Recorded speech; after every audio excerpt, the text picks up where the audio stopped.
2026 ഫെബ്രുവരി 15 ഞായറാഴ്ച മഹാശിവരാത്രി.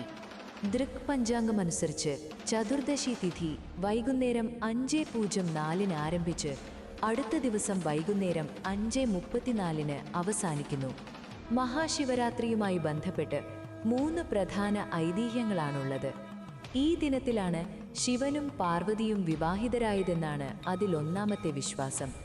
പാലാഴി മഥനത്തിൽ ഉയർന്ന കാളകൂട വിഷം ലോകരക്ഷയ്ക്കായി ശിവൻ പാനം ചെയ്തു. ശിവന് ആപത്തുണ്ടാകാതിരിക്കാൻ പാർവതീദേവി അദ്ദേഹത്തിന്റെ കണ്ഠത്തിൽ പിടിച്ച് രാത്രി മുഴുവൻ പ്രാർത്ഥിച്ചു. ഇതിന്റെ സ്മരണയ്ക്കായാണ് ശിവരാത്രിയിൽ ഉറക്കമിളച്ച് ആരാധിക്കുന്നതെന്നാണ് മറ്റൊന്ന്. ബ്രഹ്മാവും വിഷ്ണുവും തമ്മിലുള്ള തർക്കം തീർക്കാൻ ശിവൻ അനന്തമായ ജ്യോതിർലിംഗമായി പ്രത്യക്ഷപ്പെട്ട ദിനമാണിതെന്ന് ലിംഗപുരാണം പറയുന്നു.